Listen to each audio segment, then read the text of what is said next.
2023년 1월 16일 월요일 새 아침을 맞이합니다. 오늘도 기쁨의 언덕 TV로 새벽 예배로 함께 하루를 출발하시는 여러분 모두를 환영하며 축복합니다. 저는 시카고 한인철연합감리교회 김광태 목사입니다. 오늘 함께 말씀의 은혜를 나눌 수 있어서 기쁘고 감사합니다. 우리 기도하겠습니다. 은혜로우신 하나님 감사합니다. 오늘도 우리에게 새날을 주시되 저희들 첫 시간 예배의 자리, 말씀의 은혜의 자리를 인도하시니 감사합니다. 오늘도 말씀을 통하여 저희를 위로하시고 격려하시고 은혜와 진리 가운데로 인도하여 주옵소서.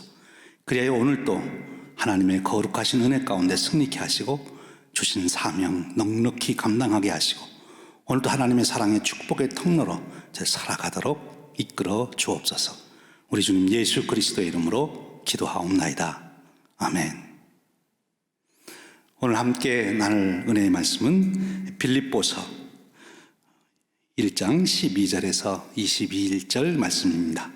오늘 이 말씀을 함께 봉독할 때 살아계신 하나님의 귀한 음성이 들려지시기를 바랍니다. 형제들아, 내가 당한 일이 도리어 복음 전파에 진전이 된 줄 너희가 알기를 원하노라. 이러므로 나의 매임이 그리스도 안에서 모든 시위대 안과 그 밖의 모든 사람에게 나타났으니 형제 중 다수가 나의 매임으로 말미암아 주 안에서 신뢰함으로 겁없이 하나님의 말씀을 더욱 담대히 전하게 되었느니라. 어떤 이들은 투기와 분쟁으로, 어떤 이들은 착한 뜻으로 그리스도를 전파하나니 이들은 내가 복음을 변증하기 위하여 세우심을 받은 줄 알고 사랑으로 하나 그들은 나의 매임에 괴로움을 더하게 할 줄로 생각하여 순수하지 못하게 다툼으로 그리스도를 전파하느니라. 그러면 무엇이냐? 거칠애로 하나 참으로 하나 무슨 방도로 하든지 전파되는 그리스도니 이로써 나는 기뻐하고 또한 기뻐하리라. 이것이 너희의 간구와 예수 그리스도의 성령의 도우심으로 나를 구원에 이르게 할 줄 아는 거로 나의 간절한 기대와 소망을 따라 아무 일에든지 부끄러워하지 아니하고 지금도 전과 같이 온전히 담대하여 살든지 죽든지 내 몸에서 그리스도가 존귀하게 되게 하려 하나니 이는 내게 사는 것이 그리스도니 죽는 것도 유익함이라.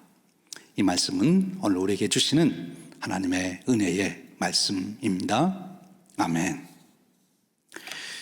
우리 모두의 하루를 시작하며 삶의 기대와 소원이 있다면 기쁘게 사는 것이죠. 오늘도 여러분 새 아침을 맞이하며 오늘도 기쁘게 살았으면 좋겠다 하는 그런 마음이 있지 않았습니까? 저도 그렇습니다. 근데 여러분 우리가 어떻게 기쁘게 살 수 있을까요?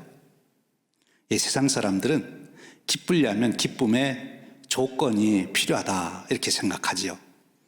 보통 세상 사람들이 생각하는 기쁨의 조건은 생각해보면 세 가지 종류가 있는 것 같습니다. 첫 번째는 환경입니다. 환경이 좋으면 무슨 일이 잘 되면 그러면 이제 기뻐하는 거지요. 또 하나는 인간관계에서 오는 기쁨이 있어요. 좋은 사람을 만나고 격려를 받고 그러면 기쁨이 있는 거죠. 또 내게 건강하고 내가 생명의 은혜를 누릴 때 이제 기뻐하게 되는 거지요. 그런데 여러분 이런 기쁨의 조건이 있습니다만 오늘 우리가 읽은 빌립보서는 소위 기쁨의 복음이라 그래요. 사도 바울이 이 빌립보서를 쓰면서 기뻐하라, 너희는 기뻐하라. 이 빌립보서에서는 무려 19번이나 기뻐하라는 말씀이 반복된다고 합니다. 사도 바울은 어떻게 그렇게 기뻐할 수 있었을까요? 사도 바울이 기쁨의 삶을 살 수 있었던 비결이 무엇일까요? 오늘 말씀 속에서 우리가 그 은혜를 나누려고 합니다. 오늘 말씀에 보면 12절에 이렇게 말합니다. 형제들아, 내가 당한 일이 도리어 복음 전파에 진전이 될 줄 너희가 알기를 원하노라. 여기 보면 바울이 내가 당한 일이라는 것이 있어요. 바울이 당한 일이 굉장히 좋은 일이 있는가 보죠. 그러니까 너희들도 내가 당한 일을 알면 좋겠다 이러지 않습니까? 그것 때문에 기쁘다는 거예요. 그럼 바울이 여기서 당한 일이라는 게 뭘까요? 그것은 우리가 생각하는 그런 기쁜 일이 아니라 지금 바울은 바울이 여기서 당한 일이라는 것은 바로 바울이 로마의 감옥에 갇히게 된 것입니다. 그가 열심히 복음을 전하고 생명을 다하여 복음을 전하고 최선을 다하여 복음을 전했는데 그 결과로 온 것이 로마의 감옥에 갇히게 된 거예요. 여러분, 이 로마의 감옥이 얼마나 무서운 감옥, 힘든 감옥입니까? 겨울이 되면 너무 추워가지고 그 추위가 뼛속까지 스며드는 곳이라고 그러지 않습니까? 그래서 우리가 후에 보면 바울이 디모데에게 내 겉옷을 가져오라 그럴 만큼 어려운 그런 감옥인데 그 감옥에 갇혀 있으면서 지금 하시는 말씀이에요. 바울은 지금 이 감옥에 갇혀 있으면서도 기뻐하게 되는데 그 이유가 있는 거예요. 13절에 그렇게 말합니다. 이러므로 나의 마음이 그리스도 안에서 모든 시위대함과 그 밖의 모든 사람에게 나타났으니. 바울이 지금 감옥에 갇혔는데 어떤 일이 생긴가 하면요, 시위대에 있는 사람들에게 복음을 전할 기회가 생긴 거예요. 바울이 죄수로 그 감옥에 가지 않았으면 시위대 사람들에게 복음을 전할 수 없었을 텐데 감옥에 감으로 복음을 전하게 돼서 자기는 기쁘다 이렇게 말하고 있는 거죠.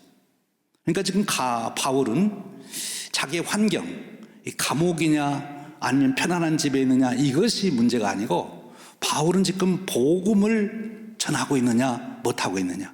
근데 이 복음이 전하게 돼서 나는 너무 감사하다 하는 말씀을 하는 거죠. 이 바울 안에 있는 이 복음 신비하지 않습니까? 그것이 무엇이길래 감옥이라고 하는 환경도 다 벗어나서 기뻐할 수 있을까? 사실 바울 입장에서 보면 굉장히 억울하잖아요. 주님께 항의할 만도 해요. 내가 이렇게 주님께 충성했는데 저를 좀 편안하게, 또 바울이 지금 노년이 됐는데 내가 젊었을 때는 몰라도 이 노년만큼은 내가 그래도 편안하게 보내게 해 주셔야 되지 않습니까? 그런데 이렇게 충성한 저를 감옥에 집어넣습니까? 그게 불평하는 것이 아니라 감옥에 들어와서 전도할 수 없었던 시위대 군인들에게 전도할 수 있는 일로 인하여 그는 기뻐하고 있다 하는 것입니다. 환경을 초월한 기쁨의 능력, 그것은 바울이 복음의 가치를 아는 데 있었어요. 그리고 자기를 통해서 복음이 증거되는 것으로 인하여 그가 기뻐하고 있는 것을 봅니다. 그리고 그가 감옥에 있으면서도 기뻐하는 것은요, 14절에 이렇게 말해요. 형제 중 다수가 나의 매임으로 말미암아 주 안에서 신뢰함으로 겁없이 하나님의 말씀 더욱 담대하게 전하게 되었느니라. 바울이 감옥에 갇혔다고 그러니까 바울도 복음을 전하다 감옥에 갇혔는데 우리도 핍박을 무릅쓰고 복음을 전하자 이렇게 용기를 얻은 자들이 생겨서 복음을 전하게 돼서 복음이 더 잘 전파되니 나는 감사하다. 역시 복음으로 인해 감사해요. 그런데 15절 이하의 말씀을 보면 정말 이래도 감사할 수 있을까? 기뻐할 수 있을까? 15절이 이렇게 나옵니다. 어떤 이들은 투기와 분쟁으로, 어떤 이들은 착한 뜻으로 그리스도를 전파하니. 계속 이어지는 말씀을 보면요, 바울이 감옥에 갇히게 되니까 이 착한 뜻으로 복음을 전한 사람들은 우리 사도 바울이 복음을 전하다 저렇게 옥에 갇혔으니 우리가 대신 복음을 잘 전해서 복음이 전해지게 합시다. 바울처럼 용기 있게 복음을 전합시다. 이에서 복음을 전한 사람이 있는가 하면 어떤 사람들은요, 바울이 감옥에 갇혀서 복음을 전하지 못하게 되니까 속으로 기뻐했다는 거예요. 왜냐하면 바울이 그 당시에 상당한 존경을 받고 있었거든요. 그런데 바울이 계속해서 다니면서 복음을 잘 전하니까 사람들이 모두 사도 바울 이렇게 집중을 하게 되니까 그 당시에 일부 사람들은 그것을 투기했다는 거예요. 시기가 넘어가서 투기를 한 거예요. 대제사장들과 당시 지도자들이 예수님을 투기해서 빌라도의 법정에 넘긴 것처럼 사도 바울을 투기한 것입니다. 그런데 이들에게 어떤 소식이 들린가 하면 바울이 감옥에 갇혔다는 거예요. 바울이 더 이상 복음을 전하러 여행을 할 수 없게 됐어요. 잘 됐다. 바울이 복음을 전하지 못하고 있으니 이 기회에 우리가 열심히 다니며 복음을 전해서 이제 이 모든 사람들이 바울보다도 누구누구가 더 복음을 잘 전한다. 바울이 세운 교회가 5개냐? 이 사람들이 세운 교회는 10개다. 이렇게 해서 자기들이 이제 더 인정을 받고 존경을 받는 그런 마음이 생겨서 그들이 투기가 생겨서 복음을 전하게 됐다는 거예요. 그러니까 이 바울이 얼마나 사실은 인간적으로 생각하면 괴롭습니까?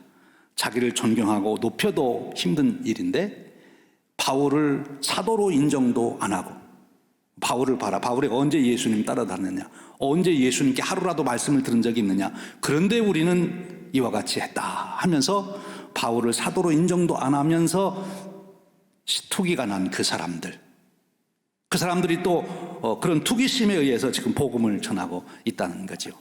사도 바울이 얼마나 속이 사실 상합니까? 우리가 환경의 어려움도 우리의 기쁨을 뺏어가지만 사실 우리의 기쁨은 인간관계에서 상실될 때가 많아요. 나를 서운하게 하는 사람, 이해하지 못하는 사람, 억울하게 하는 사람, 배신하는 사람, 이런 사람들을 만나면 우리의 기쁨이 다 사라지죠. 오늘 여러분은 그런 사람 안 만나기를 원합니다. 그런데 그런 사람을 만나도 기뻐할 수 있다는 거예요. 왜 기뻐했습니까? 복음이 전해졌기 때문이라는 거예요.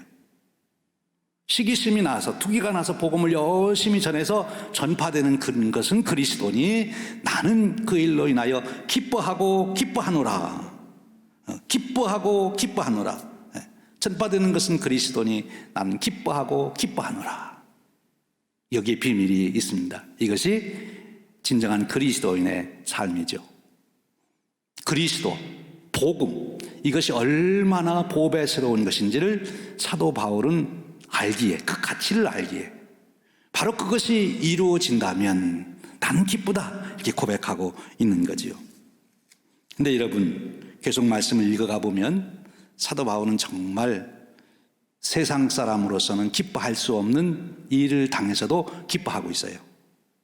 이제 19절 이하에 그렇게 말합니다. 이것이 너희의 간구와 예수 그리스도의 성령의 도우심으로 나를 구원에 이르게 할 줄을 아는 거로 나의 간절한 기대와 소망을 따라 아무 일에든지 부끄러워하지 아니하고 지금도 전과 같이 온전히 담대하여 살든지 죽든지 내 몸에서 그리스도가 존귀하게 되게 하려 하나니 이는 내게 사는 것이 그리스도니 죽는 것도 유익함이라. 여기 죽는 것도 유익함이라. 여기에 강조점이 있습니다. 여러분, 죽는데도 기뻐할 수 있습니까? 다른 거는 다 무시하고 넘어갈 수 있지만 내가 지금 죽게 됐어요. 그런데도 내가 기뻐할 수 있습니까? 근데 여기 사도 바울은 죽는 것도 유익하긴다. 이 말은 다른 표현을 말하면 나는 죽어도 한이 없다, 그 소리예요. 왜 죽어도 한이 없습니까? 사도 바울이 죽음으로 인해서 그리스도가 나타날 것을 생각하니 자기는 죽어도 한이 없다, 이렇게 말씀하고 있는 거예요. 그럼 바울에게 있어서 이렇게 감옥에 갇혀서도 기뻐하고 사람들이 자기를 모함하고 투기해도 기뻐하고 죽음 앞에서도 기뻐하게 한 그 바울 안에 있는 그리스도, 그 복음이라는 것은 도대체 무엇입니까?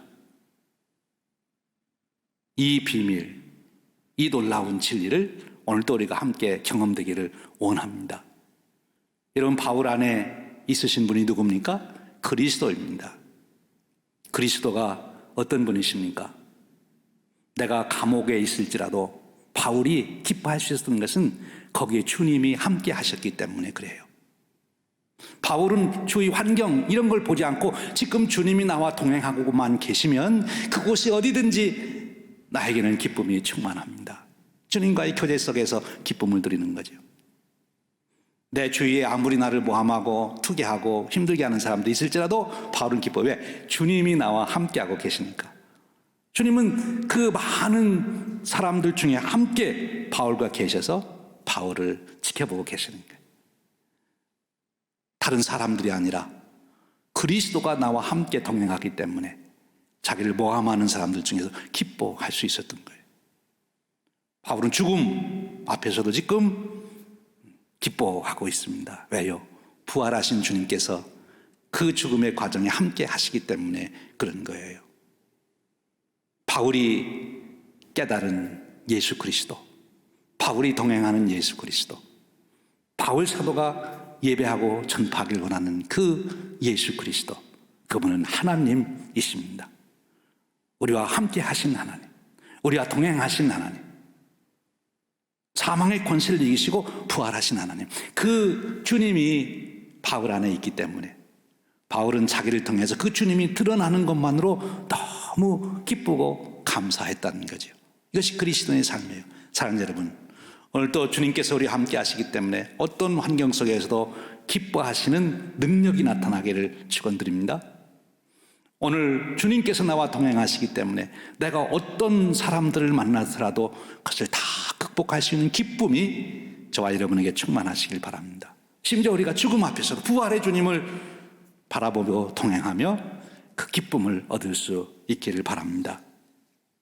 어거스틴을 여러분들이 잘 아시죠? 어거스틴이 주님께 간절히 기도했습니다. 그랬더니 주님께서 나타나셨어요. 주님께서 하시는 말씀이, 그래 너는 뭘 원하느냐 이렇게 물었어요. 그랬더니 어거스틴이 그렇게 답변을 합니다. 무엇이든지 내게 원하라 하시는 주님 말씀에, 주님 저는 아무것도 원하지 않습니다. 다만 주님만을 원합니다. 오직 주님만을 원합니다. 이것이 어거스틴의 소원이었어요. 사랑하는 여러분, 이것이 그리스도인의 삶이죠. 주님의 놀라운 은혜, 주님과 동행하는 은혜, 주님이 내주하시는 은혜, 내 안에 보배를 가지고 있기에 우리는 어떤 경우에도 기뻐할 수 있는 거죠. 오늘 저와 여러분이 예수 그리스도로 인하여 기뻐하는 축복된 하루가 되시고 그 능력으로 세상을 감당하고 이기시는 축복의 하루가 되시기를 주님의 이름으로 축원드립니다. 기도하겠습니다. 하나님 감사합니다. 오늘 또 우리에게 새날을 주시고 하루를 시작하는 첫 시간에 우리 주님께서 어떤 분이신지 사도 바울의 간증을 통하여 깊이 살피게 하시니 감사합니다. 이미 우리를 구원하신 주님, 우리 안에 오늘 또 충만히 역사하시고 오늘 또 우리와 동행하시고 우리가 무슨 일을 당하든 어떤 사람을 만나든 심지어 죽음의 자리에 이를지라도 주님과 동행하는 그 은혜를 누리게 하시고, 그러기에 오늘 우리의 삶이 기쁨에서 기쁨으로 이어지는 축복의 삶이 되게 하여 능력의 삶이 되게 하여 주옵소서. 우리 주님 예수 그리스도의 이름으로 기도하옵나이다. 아멘.